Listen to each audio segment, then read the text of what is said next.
Bonjour à tous. On est le mercredi 15 juillet 2026 et notre cher ami Larry Johnson est de retour avec nous. Bienvenue à nouveau, Larry. Salut, Larry. Quelle belle chemise tu portes aujourd'hui. C'est de l'actualité. C'est une information. Elle m'a été transmise par un de mes auditeurs de téléspectateurs. Ça vient de Bali. Regarde ces ananas. Oui, des ananas. Ici au Brésil, on les appelle abacaxi. Comment vous les appelez? Abacaxi. Abacaxi? Oui, They call it piña. Ah, ils appellent ça piña en Argentine. Oui, ici au Brésil, c'est abacaxi. Yeah, here in Brazil, Pinos. abacaxi. Abacaxi. Ah. Larry, let me start with. Larry, je vais commencer par ça. Tu sais, J.D. Vance était invité sur le podcast de Joe Rogan. Comme on n'est pas censé entendre quoi que ce soit de sérieux venant de Donald Trump, puisqu'il passe son temps dans les médias à dire n'importe quoi, je ne comprends pas. Il répète toujours la même chose. Il ne donne aucune information. Il se contente de répéter, de faire de la propagande. Parce que ça fait partie de sa stratégie. Répéter sans cesse les mêmes récits mensongers pour les rendre crédibles aux yeux du public.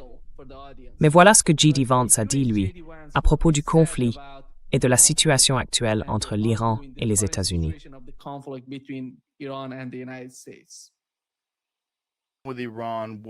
Avec l'Iran, on a l'impression que le président ne cesse de dire qu'un accord a été trouvé, que les négociations ont réussi, et puis tout s'effondre, et on recommence à les bombarder. Oui donc.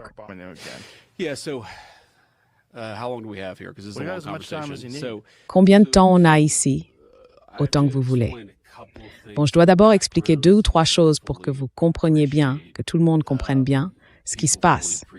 Alors, premièrement, c'est un peu une simplification, mais dans le système iranien, il y a 2 courants.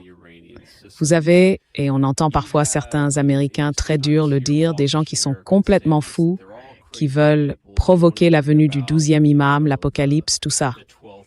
Il y a effectivement des gens en Iran qui croient à ça. Mais il y a aussi des pragmatiques. Vous avez les fous et vous avez les pragmatiques. Donc, quand on a conclu ce protocole d'accord, et d'ailleurs, ce protocole, il a été déformé plus que presque tout ce sur quoi j'ai travaillé dans ma vie publique. Ce qu'il dit, en réalité, c'est que l'Iran va rouvrir le détroit d'Ormuz.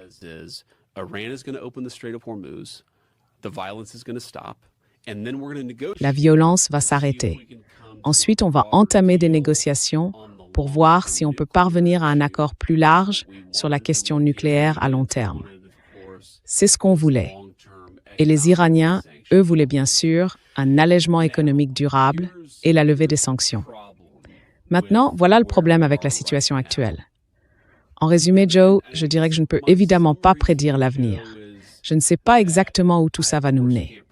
Mais, au fond, je pense qu'on est sur la bonne trajectoire. Simplement, ça va être très compliqué, avec beaucoup d'arrêts et de reprises.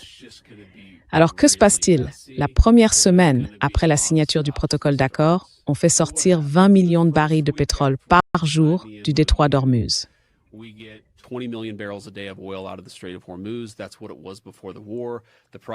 C'était comme ça avant la guerre. Le prix du pétrole a beaucoup baissé. Et là, certains éléments, les durs du régime iranien, ont un peu paniqué. Ils se sont dit, mince, est-ce qu'on vient de perdre notre principal levier? Oublions les armes nucléaires, on vient carrément de tout céder dans ce protocole d'accord. Du coup, il y a eu une vraie panique dans leur système. Alors, ils ont tiré sur quelques navires. Nous, on a réagi, et je pense que c'était tout à fait normal, évidemment. S'ils tirent sur des navires, on va riposter contre ceux qui tirent ou on va détruire les installations qu'ils utilisent pour le faire. Voilà ce qui s'est passé.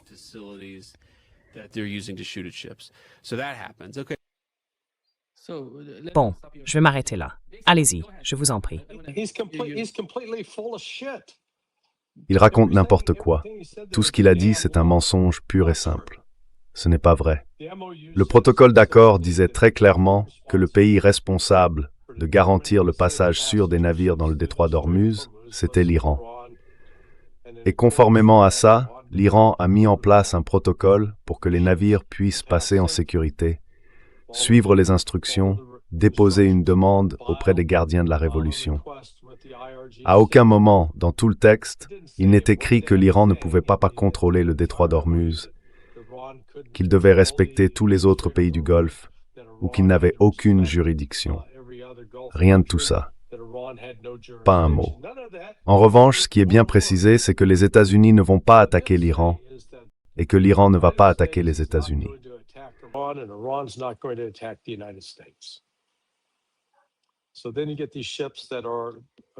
Alors, on a ces navires qui essayent d'éviter de se conformer aux procédures iraniennes. Et dans le protocole iranien, il est clairement indiqué que tout navire qui tente de passer sans, disons, déposer le rapport et demander l'autorisation sera confronté à la force. L'Iran a donc réagi par la force et ensuite, les États-Unis ont décidé d'attaquer l'Iran. L'Iran a répondu « Vous n'allez pas nous attaquer ». Ils ont riposté. Et depuis, c'est un enchaînement de représailles. Puis Trump a déclaré que le protocole d'accord était mort. Ensuite, il a annoncé la fin du cessez-le-feu.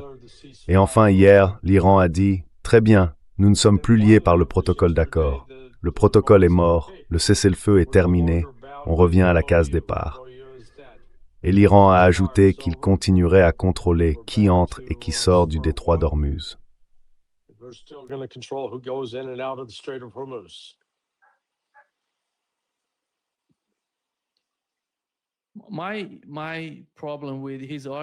Mon problème avec son argument, c'est qu'il prétend qu'il y a deux forces en Iran.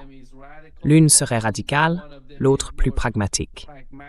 Donc selon lui, si on se retrouve à nouveau dans une logique de guerre, c'est parce que les radicaux tiennent les rênes et qu'on doit leur répondre. Mais c'est pas vrai.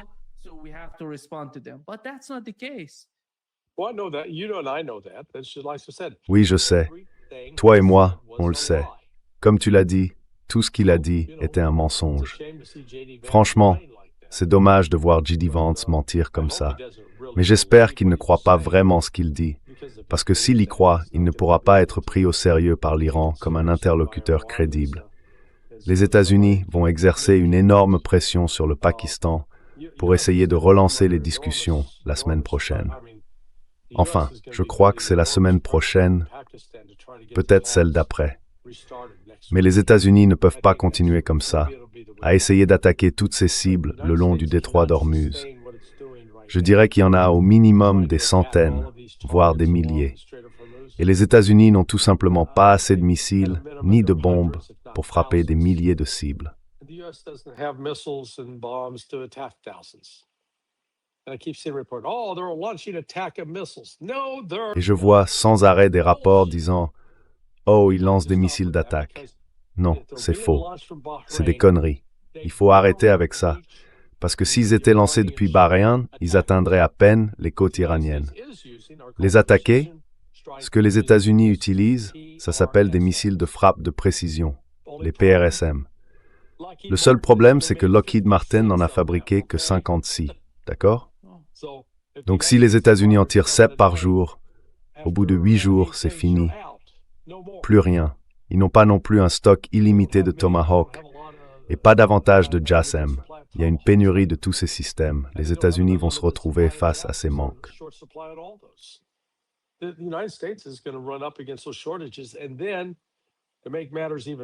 Et puis, pour rendre les choses encore plus intéressantes, les bases aériennes qu'ils utilisent en Jordanie se font maintenant frapper en permanence. Tout ce que l'Iran a à faire, c'est de continuer à les faire exploser chaque jour, de creuser des cratères sur les pistes et de les obliger à les réparer sans arrêt.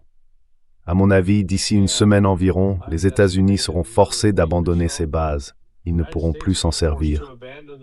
Alors, où iront-ils? Il n'y a pas d'aérodrome de remplacement. Ce n'est pas comme s'ils en avaient 10 ou même 5 dans la région. Ils n'en ont pas. Et maintenant, ils veulent utiliser Israël. Mais le ministre des Transports israélien dit aux États-Unis « Dégagez d'ici. On ne veut pas de vos foutus avions chez nous. Vous faites de nous une cible. »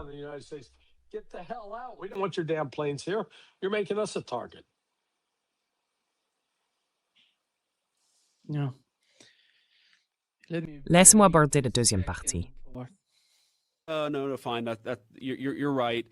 Non, non, d'accord, tu as raison. On n'aurait pas dû tirer sur les navires. Alors, ils reviennent à la table et les négociations reprennent pendant encore quelques jours. Et maintenant, on en est à une phase où les durs du régime ont vraiment réagi très fort à tout le pétrole qui sort du détroit d'Ormuz. En gros, ils ont dit on va essayer de tout bloquer. Ils ont peur de perdre leur levier. De leur côté, les pragmatiques, dans leur système, disent que c'était une erreur, qu'il faut continuer à discuter. Et encore une fois, est-ce que je sais comment tout ça va se terminer? Bien sûr que non.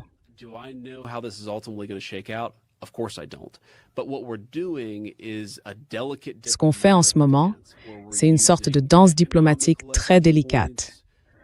On utilise nos leviers économiques, on alterne entre la carotte et le bâton, on essaie de parler aux pragmatiques. Et bien sûr, quand ils commettent des actes de violence, on y répond. Tout ça se passe en même temps, pour essayer de remettre la situation sur une meilleure trajectoire. Cela dit, oui, en ce moment, ils tirent. La nuit dernière, ils ont tiré sur des navires. Mais malgré tout ça, leur programme nucléaire est-il toujours détruit? Oui, les détroits ne sont peut-être pas revenus à un trafic d'avant-guerre, mais est-ce qu'on parvient à faire sortir assez de pétrole et de gaz du détroit d'Ormuz pour éviter une crise énergétique mondiale? Oui. Et tout cela se déroule dans le cadre des négociations plus larges sur la question nucléaire.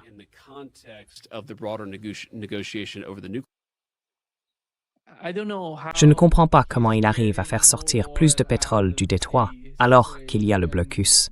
Et en plus, le blocus iranien.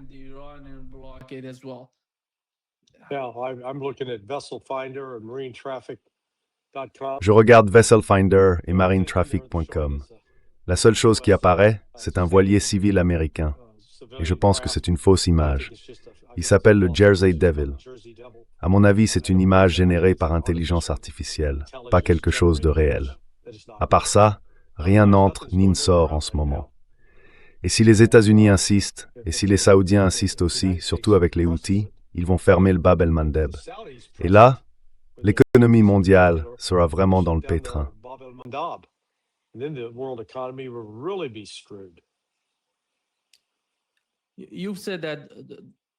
Vous avez dit que l'administration Trump faisait pression sur le Pakistan pour qu'il agisse dans cette affaire, pour qu'il fasse quelque chose concernant les négociations, ou peut-être pour convaincre les Iraniens de négocier avec les États-Unis. De quoi s'agit-il exactement? De quoi parle-t-il? Quel type de négociation?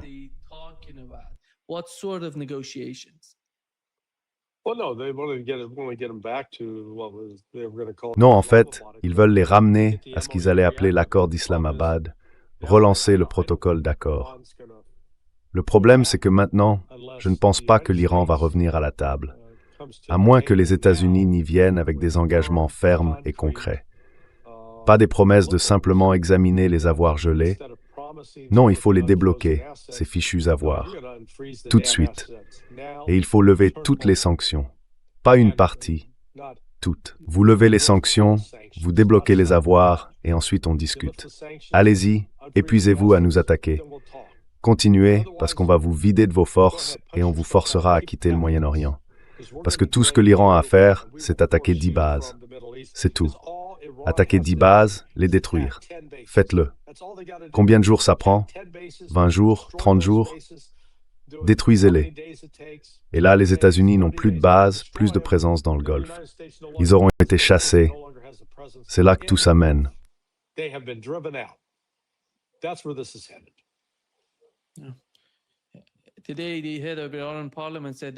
Aujourd'hui, le président du Parlement iranien a déclaré que le mémorandum d'accord n'a de sens que si ces clauses sont valides et effectivement appliquées. Et il a ajouté que si l'Iran n'en tire aucun bénéfice, il n'a aucune raison de s'y conformer. Donc la position, moi je ne vois pas la politique là-dedans. Il a dit, J.D. Vance a dit, que c'est une sorte de danse politique. Je ne sais pas de quelle danse il parle, celle dont Donald Trump parle. Bombarder l'Iran. Frapper en plein cœur du pays. Bombarder encore. Il a dit la semaine prochaine, on va bombarder leur centrale électrique. Quelle sorte de danse est-ce que c'est ça? What sort of dance is that? Yeah, no, that's just escalatory. And again, any Oui, Gulf non, state that is an c'est juste une escalade. Et encore une fois, tout État du Golfe qui facilite ces attaques américaines verra ses centrales électriques visées. Donc ça va élargir la liste des cibles pour l'Iran. Vous savez, des dégâts comme ça, comme cette attaque contre l'hôpital pour enfants, tout ce que ça va faire, c'est encore plus mettre en colère la population iranienne qui réclame déjà vengeance. Ça ne fera qu'amplifier cet appel à la vengeance. Les autorités iraniennes, encore une fois, les États-Unis pensent qu'ils peuvent tenir ce rythme. C'est absurde. Ils ne le peuvent pas. Si, disons, l'Iran tire ou que les États-Unis tirent, en moyenne, 10 missiles Tomahawk par jour. Sur 10 jours, ça fait 100 missiles. Et s'ils continuent comme ça pendant 60 jours, eh bien, on dépassera les 600 missiles. Et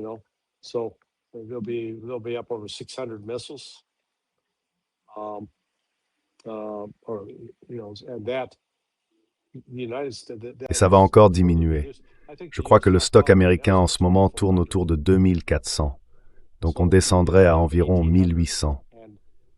Et vous savez, l'Indo-PACOM revendique une partie de ces missiles. Le EUCOM aussi en revendique une partie. Comme je l'ai dit, ce n'est pas soutenable pour les États-Unis. Et on ne parle même pas encore de l'impact sur le carburant d'aviation. Si les États-Unis augmentent le nombre d'opérations aériennes, ça va peser lourdement sur l'aviation civile.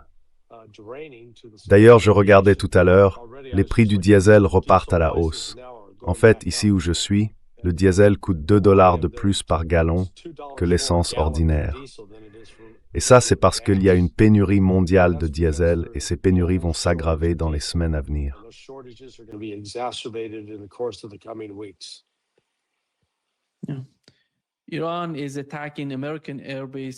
L'Iran attaque des bases aériennes américaines, des bases américaines à Erbil, en Irak, ainsi que certaines installations en Irak liées à ce groupe terroriste kurde. On dirait que quelle est l'importance de la base américaine d'Erbil, Larry? C'est vraiment stratégique. Et au fait, combien de bases aériennes les États-Unis possèdent-ils?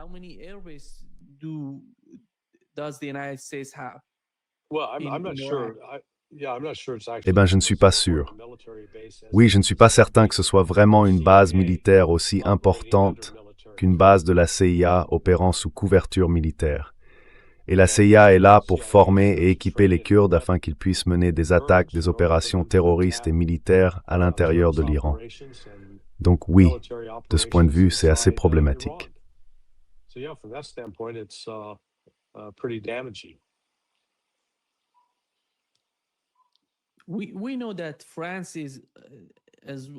On sait que la France et le Royaume-Uni sont actifs dans cette région, près de la frontière de l'Iran, du côté kurde. Quelle est la relation entre la CIA, la France et le Royaume-Uni? Est-ce une coopération de longue date ou bien chacun poursuit-il un agenda différent sur place?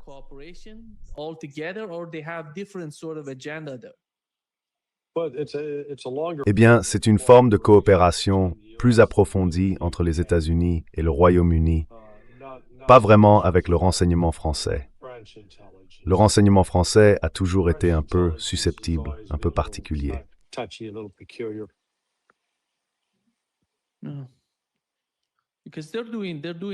Parce qu'ils en font beaucoup. La raison pour laquelle je le dis, c'est qu'on n'a aucune information concrète. Mais quand l'Iran les attaque sans arrêt, quand chaque jour ils sont touchés par des missiles et des drones iraniens, on se dit qu'il se passe quelque chose là-bas. On a l'impression que l'Iran sent qu'il se trame quelque chose.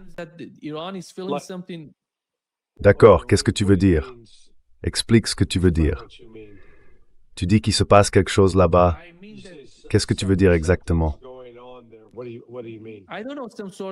Je ne sais pas. Peut-être une sorte d'activité, envoyer des armes en Iran, faire passer des armes en contrebande pour provoquer un peu de chaos, des émeutes ou quelque chose dans ce genre-là. Comme je l'ai expliqué, c'est une base utilisée par la CIA pour mener des opérations. Ils y forment les forces kurdes au combat paramilitaire et sans doute aussi au renseignement pour des personnes qui vont agir de manière clandestine afin d'attaquer l'Iran. Et c'est pour cette raison que les États-Unis vont subir des attaques iraniennes dans les prochaines semaines, jusqu'à ce que cet endroit soit détruit et ne serve plus à rien.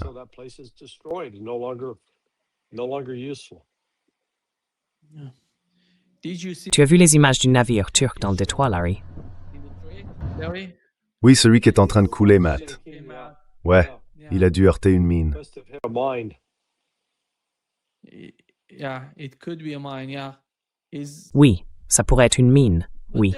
Mais ils n'apprendront pas. Je ne sais pas. Comment tu perçois, comment tu comprends le comportement de l'Arabie saoudite, des Émirats arabes unis et du Qatar? D'un côté, ils communiquaient en coulisses. Tu te souviens, on avait eu des rapports venant de sources pakistanaises et aussi des Iraniens, disant qu'ils négociaient discrètement pour mettre leurs différends de côté. Parce que l'objectif final, le principal, c'est d'ouvrir le détroit d'Ormuz. Et en ce moment, ils coopèrent d'une certaine manière avec les États-Unis en envoyant ses pétroliers et ses navires pour envahir, ou du moins utiliser, la partie sud du détroit. Qu'est-ce qu'ils cherchent exactement? Est-ce qu'il y a une sorte de stratégie de la part des pays du CCG? Is there any sort of a strategy on the part of GCC countries? No, there isn't. They're- Non, again, pas they're du just- tout. they're acting- Encore une fois, ils sont complètement dans la réaction.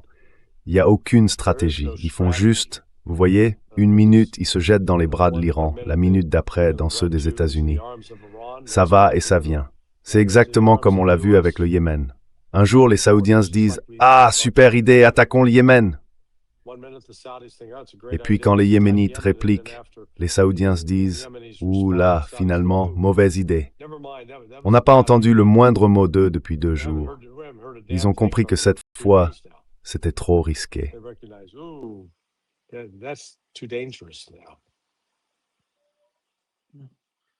They hit one of the Saudi drones Ils ont abattu un des drones saoudiens aujourd'hui. Et ils sont vraiment très compétents, Larry d'ailleurs. Je ne sais pas quel type de système de défense aérienne ils utilisent, mais tu te souviens, pendant la guerre, quand les États-Unis ont décidé d'aller en mer Rouge pour lancer une attaque contre eux, ils avaient abattu plus de 4 ou 5 drones à cette époque-là. hit more than 4 or 5 drones during those days. Yeah, well, you know what? Oui, enfin, vous savez, ce qu'on voit ici, c'est, je pense, une mise à niveau du système de défense iranien. Je ne sais pas si ça vient des Russes, des Chinois ou des deux, mais clairement, ils sont maintenant capables de neutraliser certains systèmes qu'ils ne pouvaient pas atteindre auparavant. Et encore une fois, ces drones-là, ce sont des appareils à 30-40 millions de dollars. Ce n'est pas donné. Très cher, vraiment très cher. Very expensive. Do you feel that Pensez-vous que la semaine prochaine, il pourrait y avoir des attaques contre les réseaux électriques en Iran, comme l'a évoqué Donald Trump? in Iran, as Donald Trump pointed out? Yeah, I do. Oui, je le pense. Ou du moins, c'est ce qu'on imagine pour l'instant. Tout dépendra des dégâts que l'Iran causera à ses bases militaires dans les 6 prochains jours. D'ici la semaine prochaine, Trump dira sans doute « D'accord, j'abandonne. Parlons-en. Revenons à la table des négociations. » Let's talk. Let's get back to the negotiating table. I think the response from Iran would be devastating. Je pense que la riposte de l'Iran serait dévastatrice pour les pays du Golfe. Et Donald Trump veut qu'ils investissent aux États-Unis. Mais s'il veut plus d'investissements de la part de ces pays, de la région du Golfe, comment peut-on imaginer attaquer l'Iran alors que cela ruinerait leur économie? La réponse iranienne viserait leurs infrastructures, leur énergie, leurs installations pétrolières et même les usines de dessalement. En gros, ils se retrouveraient avec énormément de problèmes et de défis, sans aucun revenu tiré de cet échange, parce qu'aucun pétrolier ne passerait plus. Right. Right. Yeah, that's why. Exactement. C'est pour ça que les Saoudiens n'ont plus que la ligne de vie de Yanbu par la mer Rouge. Et d'ailleurs, elle pourrait très bien être frappée. Donc oui, voilà, c'était mon point. Les Houthis, tu vois, si les Saoudiens montaient d'un cran, les Houthis la détruiraient probablement avec 4 missiles, et ce serait fini. Après ça, les Saoudiens n'auraient plus d'argent, plus aucun flux de trésorerie. or any new cash flow.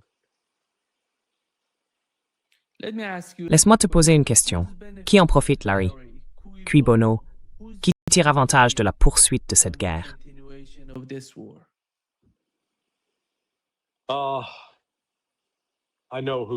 Je sais bien qu'ils pensent en tirer profit, mais selon moi, ils se bercent d'illusions.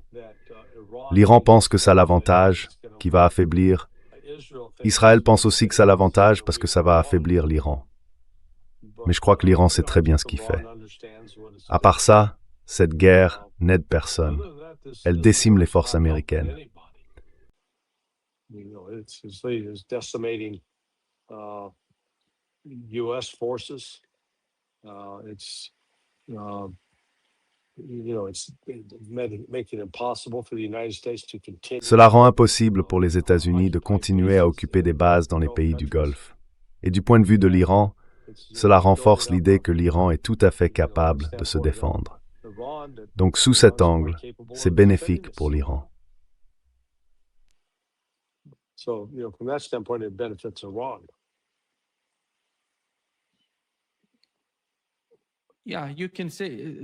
Oui, on peut dire ça, mais la poursuite de la guerre ne profite pas à l'Iran.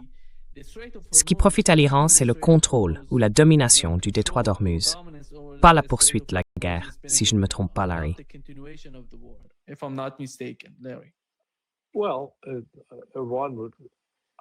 Eh bien, l'Iran, non, je dirais en fait que la poursuite de la guerre maintenant aide l'Iran, parce qu'elle permet à l'Iran de détruire les dernières bases où le personnel américain est encore stationné, les rendant inutilisables.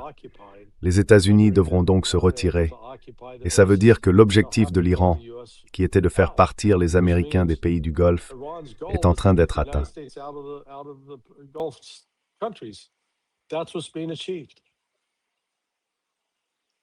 Oui,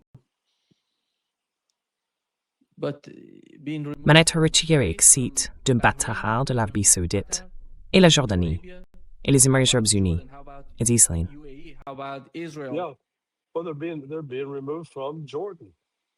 Eh bien, ils sont en train d'être retirés de Jordanie, des Émirats arabes unis et d'Oman. Vous savez, j'ai parlé de Dukm, cette ville portuaire où l'on révisait les porte-avions américains. Eh bien, ce ne sera plus possible. Donc, à ce stade, je vois clairement que c'est l'Iran qui en profite, pas l'inverse.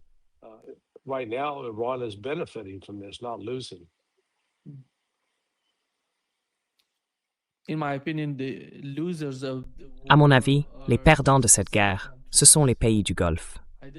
Je ne comprends pas ce qui se passe dans leur tête, ni pourquoi ils coopèrent, d'une manière ou d'une autre, avec l'industrie américaine. Je ne vois pas la raison. Peut-être que leur économie est sous la coupe des États-Unis. C'est peut-être pour ça qu'ils sont obligés d'agir ainsi. Est-ce que vous connaissez le concept de codépendance? Oui, d'une certaine façon. Je comprends ce mot, mais c'est ça le concept. Eh bien, vous le voyez. C'est ça la relation entre les pays du Golfe, même s'ils ne veulent pas vraiment, disons qu'ils ressemblent à une épouse ou une petite amie maltraitée, et que les États-Unis jouent le rôle du mari ou du petit ami. Ils vivent avec ces abus pendant très longtemps, puis arrive un moment où ils cherchent à s'en libérer. Je pense que c'est là où en est le Qatar. L'Arabie saoudite, elle, est à un tournant. Ils essayent de choisir dans quelle direction aller. Les Émirats arabes unis n'en sont pas encore là. Oman, clairement, et Bahreïn et le Koweït, je pense qu'ils finiront par être pris, au bout du compte, par l'Iran. Ce qui existe là-bas, vous savez, s'il y a une sorte d'assemblée législative, disons au Koweït ou à Bahreïn, eh bien ça disparaîtra. Je vois Bahreïn retourner vers l'Iran et le Koweït, lui, probablement revenir vers l'Irak.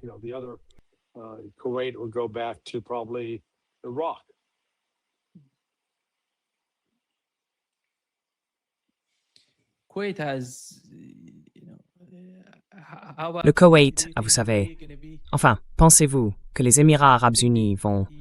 Moi, je crois que les Émirats aussi vont avoir beaucoup de problèmes si la guerre continue. Et d'une certaine façon, ils pensent pouvoir s'isoler, parce qu'ils ne font pas partie de l'OPEP. Ils ne sont pas non plus dans l'OPEP+, qui regroupe les pays du CCG.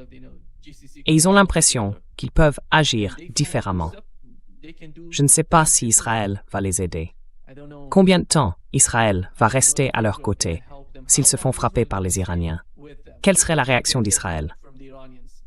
Parce que votre grand ami, c'est Israël. Dear friend is Israel. Israel, I said Israel. J'ai dit Israël.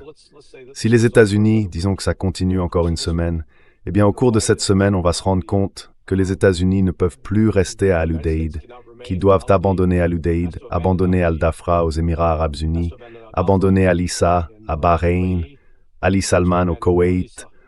En gros, ils devront se retirer de toute cette zone et leur seule option, ce sera Israël.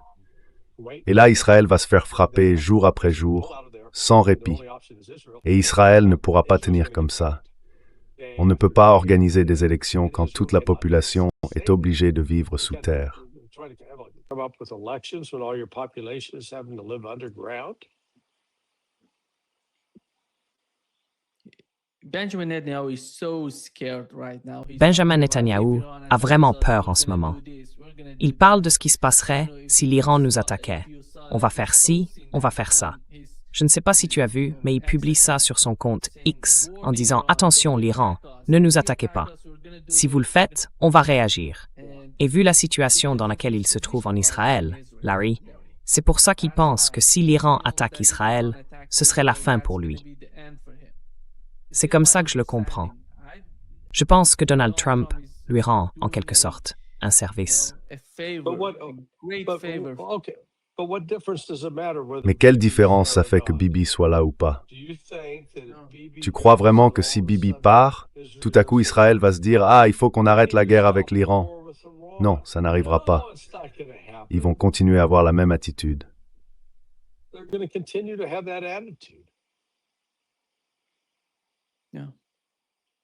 Oui, exactement. Voilà, Larry, ce que J.D. Vance a dit à propos du mouvement à l'intérieur des États-Unis. Ils essayent de réduire, ou d'une certaine façon, de saboter toute la négociation avec les Iraniens.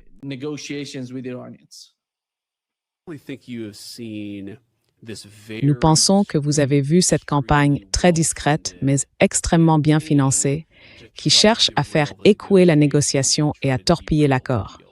Et vous savez, il y a encore eu cet article de Time sorti hier. Un ami me l'a envoyé. Ça vaut la peine de le lire.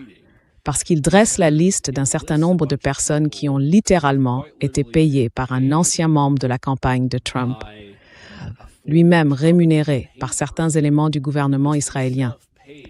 Et ces gens m'attaquent violemment, simplement parce que j'essaye très concrètement d'atteindre l'objectif de négociation que le président a fixé pour le pays. Alors, quelle est leur position? Est-ce qu'ils vous attaquent et comment? Ah, ce sont des publications sur les réseaux sociaux.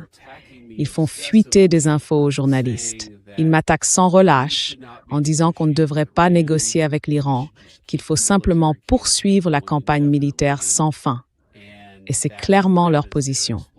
Et puis ils s'en prennent à moi en disant que des gens m'ont accusé d'être influencé par le Qatar, par des gouvernements étrangers, ou même de suivre les consignes de Tucker Carlson.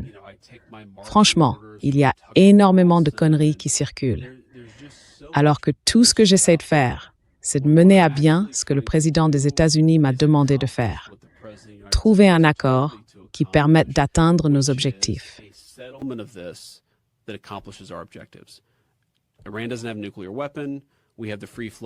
L'Iran n'a pas d'armes nucléaires. Le pétrole et le gaz circulent librement. Et je veux être clair, ça ne me dérange pas en fait. Ça ne me dérange pas que, disons, certains éléments du gouvernement israélien critiquent l'accord ou ne soient pas d'accord avec lui. Ça ne me dérange même pas qu'ils essayent d'exercer une influence, les gouvernements étrangers essayent d'influencer les États-Unis tout le temps. Israël le fait, d'autres pays le font aussi. C'est un peu dans la nature des choses.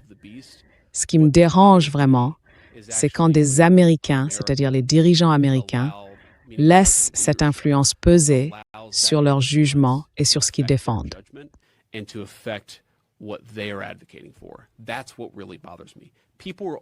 C'est ça, en fait, qui me dérange vraiment. Les gens essaieront toujours d'influencer les États-Unis d'Amérique, que ce soit nos alliés ou nos ennemis. Encore une fois, quand j'ouvre les pages du magazine Time et que je vois qu'il y a une véritable campagne d'influence étrangère financée pour faire échouer l'accord que j'étais en train de négocier, et au passage, que beaucoup de ceux qui touchaient cet argent m'attaquaient de manière totalement malhonnête, eh bien, ma réaction, c'est simple, qu'ils aillent au diable. Moi, je vais faire ce que j'ai à faire pour le peuple américain. Je représente d'abord les Américains.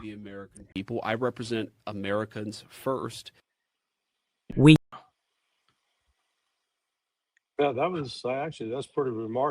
Oui, c'est vrai. C'est assez remarquable qu'ils sortent comme ça. Que ce soit avec ou sans l'autorisation de Trump, au fond, ça change pas grand-chose. Il le fait, point. Et le simple fait qu'il le fasse, ça en dit long. On voit bien qu'il riposte et qu'il le fait avec force. Il n'a pas encore commencé à citer des noms, mais je pense que ça viendra.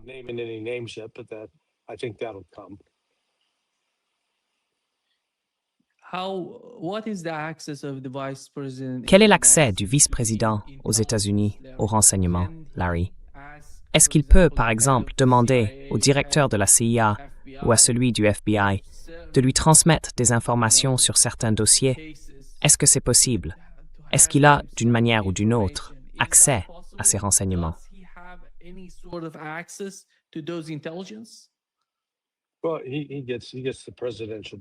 Eh bien, il reçoit sans doute le rapport présidentiel quotidien, j'en suis sûr.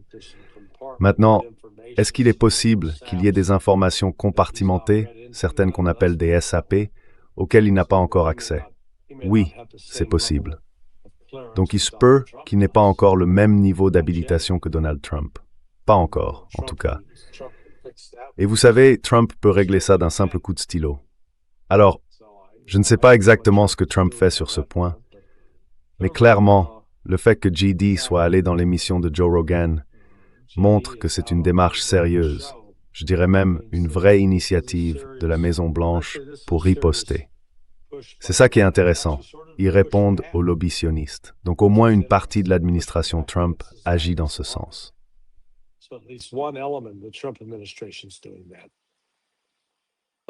Mais les sionistes dont il parle, ils sont au sein de l'administration ou en dehors. Oui, les deux. Oui, Je veux dire, Stephen Miller, en quelque sorte le chef adjoint du personnel de Donald Trump, c'est un sioniste convaincu. ce type en fait beaucoup, mais personne n'entend parler de lui.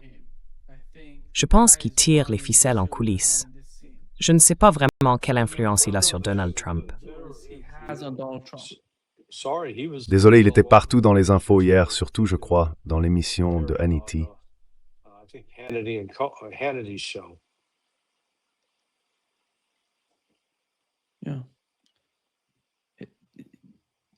Oui, Mais Stephen Miller, d'accord, et les autres. Le directeur du CIA, Radcliffe.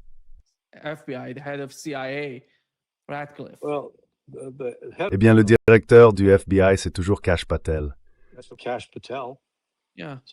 Toi et moi, on a parlé de lui pendant tellement longtemps, et on pensait vraiment qu'il allait tout changer dans l'administration Trump. Eh bien, plus ils le gardent dans les parages, plus ils vont avoir des ennuis. Parce qu'un de ces jours, il devra témoigner sous serment, et là, il va se faire démolir encore et encore.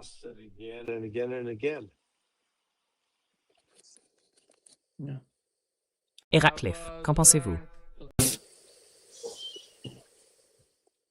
Radcliffe ne fait que suivre le mouvement. Encore une fois, c'est juste le petit soldat de la CIA.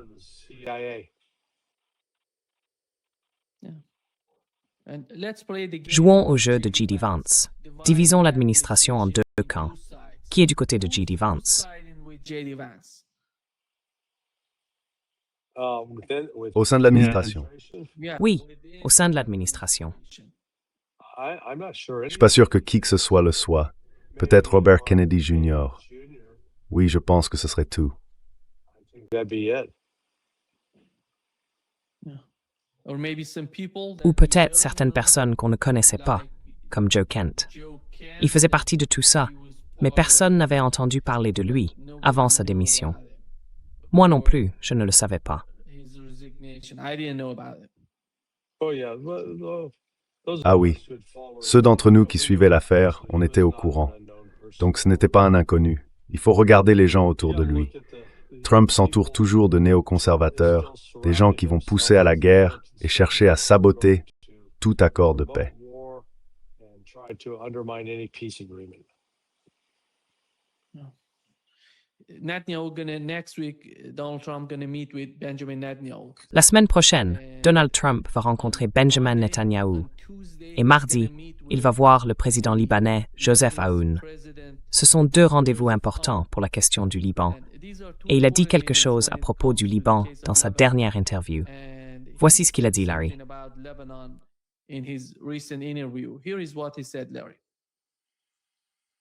Les forces terrestres israéliennes se sont retirées du sud du Liban. Eh bien, redéployer, c'est un autre mot, parce que vous savez, on s'entend très bien avec le Liban. Israël gère les choses avec eux de manière très correcte, pour la première fois depuis très nombreuses années. Le Liban a été tellement malmené, et ils ont le Hezbollah là-bas, au sud de la Syrie. Et depuis certaines zones du Liban, oui, ce serait bien de se retirer, je pense. Et je crois que les choses pourraient devenir un peu plus calmes, parce qu'on doit concentrer notre énergie sur les grandes ligues. Et les grandes ligues, c'est l'Iran. Et vous aviez mentionné, quand on s'est parlé au téléphone pendant la guerre, que le président syrien Ahmad al-Sharaf pourrait être chargé de s'occuper du Hezbollah. Il irait s'occuper du Hezbollah, et il le ferait d'une autre manière. Il ne ferait pas tomber les immeubles. J'ai détesté voir ces bâtiments détruits. Vous êtes en train de dire que vous pensez qu'il serait plus précis que les Israéliens. Et je pense qu'il serait plus précis, oui. Et je peux vous dire, je sais qu'il aimerait le faire. Est-ce qu'il a besoin de votre feu vert? J'y réfléchis.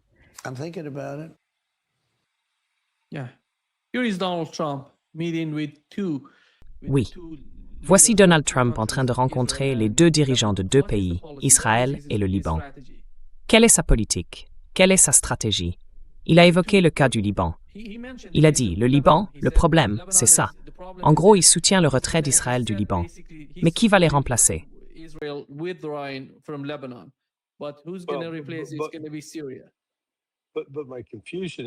Ce sera la Syrie. Mais ce que je ne comprends pas, c'est que tu as demandé quelle est sa stratégie. Oui, parce qu'il prétend en avoir une. En réalité, il n'en a pas. Il improvise au fur et à mesure. Et c'est bien ça le problème, Nima. Il n'y a aucune vision stratégique.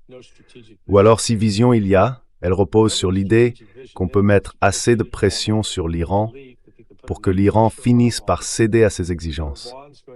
Mais l'Iran ne va pas céder à ses exigences.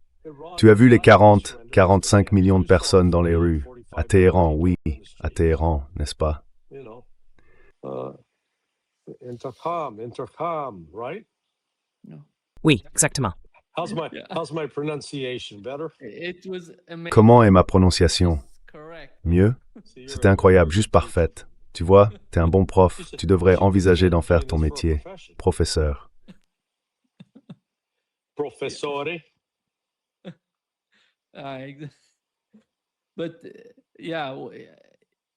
Oui, je me souviens qu'avant la guerre, on parlait du fait que ça ne fonctionne pas comme ça en Iran. Ils vont devenir de plus en plus durs. Ils vont pas résoudre la situation. Tout le concept de cette sorte de danse politique dont parlait J.D. Vance, c'est d'essayer d'adoucir la position des Iraniens. Yeah, so let's here talk about strategy. And let's use this. Parlons un peu de stratégie. Prenons les Saoudiens et les Yéménites comme exemple.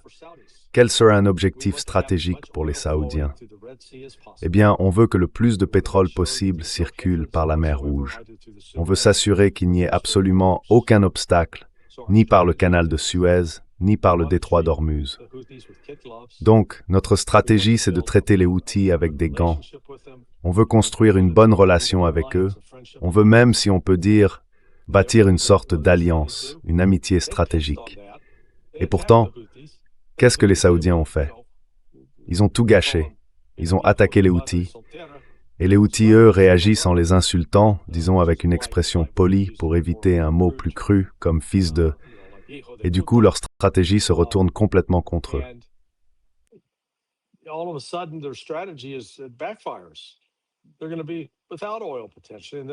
Ils vont se retrouver sans pétrole, peut-être.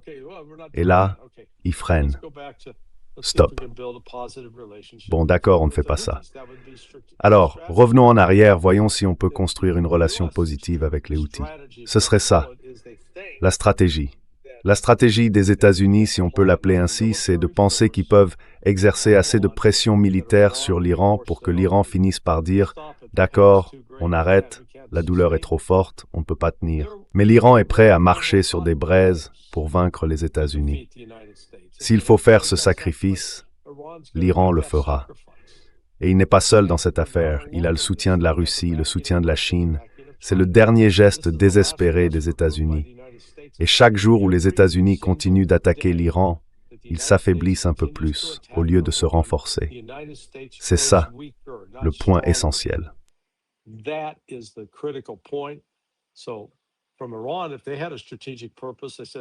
Alors, du point de vue de l'Iran, s'ils avaient un objectif stratégique, ils se diraient « Continuons cette guerre avec les États-Unis encore 2 ou 3 mois. Ça va paralyser l'économie américaine.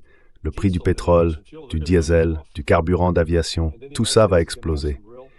Et les États-Unis vont se retrouver face à de vraies difficultés économiques. Pas une bonne situation. Alors on parle de la stratégie américaine. La stratégie américaine, j'imagine, c'est qu'ils pensent pouvoir forcer ou contraindre l'Iran. Mais on ne peut pas forcer un peuple qui a le sentiment d'avoir été injustement attaqué, violé. La victime d'un viol ne va pas chercher à s'entendre avec son agresseur. Elle fera exactement le contraire. Elle ira jusqu'à engager des types pour aller, disons, lui couper le sexe.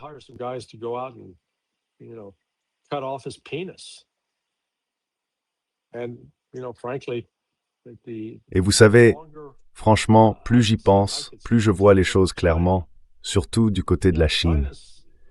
Oui, la Chine souffre un peu à cause de la paralysie liée à ce qui se passe dans le Golfe Persique, mais d'un autre côté, elle a des ressources et des approvisionnements suffisants, et en plus, elle reçoit tout le diesel dont elle a besoin de la Russie. Et les Chinois se demandent, est-ce qu'on peut entraîner les États-Unis dans un conflit qui les affaiblirait, de façon qu'à 6 mois d'ici, ils ne puissent plus nous menacer, qu'ils n'aient plus les missiles pour le faire? Franchement, ça me semble être une sacrée bonne stratégie.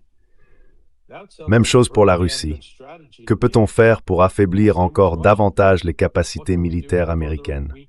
S'assurer qu'une partie de leur flotte de KC-135 soit détruite. Peut-être quelques-uns de leurs F-35, et bien sûr détruire leurs drones, détruire leurs radars, pour qu'ils ne puissent plus rien suivre.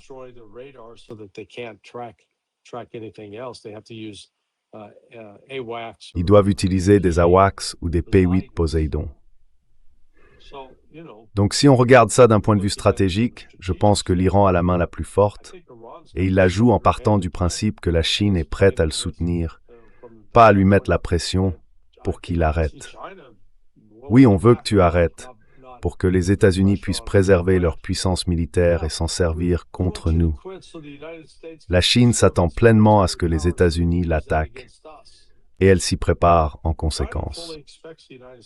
Il y a eu des rapports venant de Russie indiquant que les Chinois commencent à déplacer certaines usines stratégiques vers l'intérieur du pays pour rendre une attaque américaine encore plus difficile. Ils observent ce qui s'est passé en Ukraine, ils regardent ce qui se passe avec l'Iran, et ils se disent « D'accord, n'attendons pas d'être attaqués, prenons des mesures préventives. »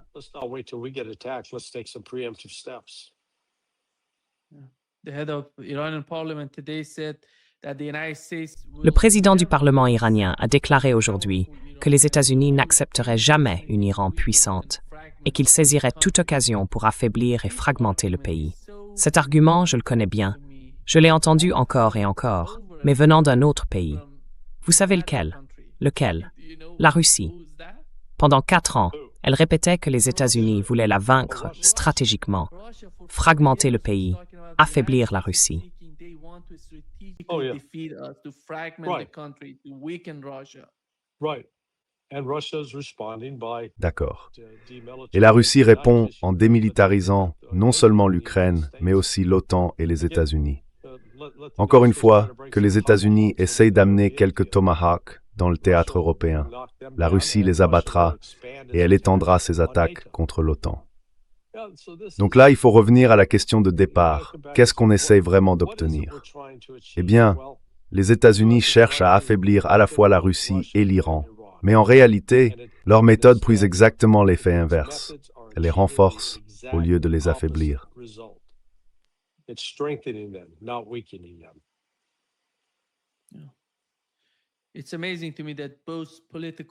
Je trouve incroyable que les élites politiques, en Russie comme en Iran, en arrivent au même constat.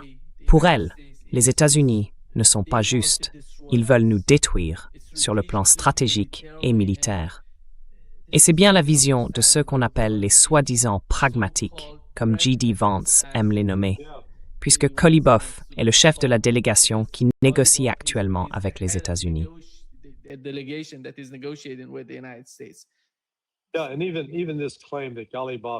Oui, et même cette idée selon laquelle Galibaf serait un type plutôt doux, un faible, non, pas du tout. Non, c'est plutôt un pragmatique, mais il comprend aussi une chose, on a essayé une autre approche. Ça n'a pas marché. Maintenant, les États-Unis ont clairement montré qu'ils veulent nous détruire. On ne va pas reculer et les laisser faire. On les détruira avant. Et franchement, je pense que l'Iran est aujourd'hui dans une position bien plus forte pour nuire aux États-Unis que les États-Unis ne le sont pour nuire à l'Iran.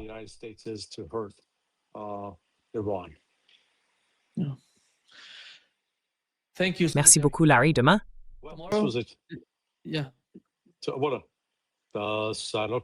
Oui, le soleil reviendra demain. D'accord. Demain vers 17h encore? Oui, pareil. Très bien, je te note dans le planning. D'accord. Ce rendez-vous quotidien, j'avoue que j'aime bien te voir tous les jours.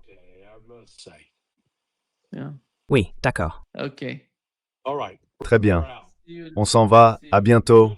Bonne émission. J'aurai une autre chemise pour toi demain. D'accord. Très bien, mon ami. Au revoir.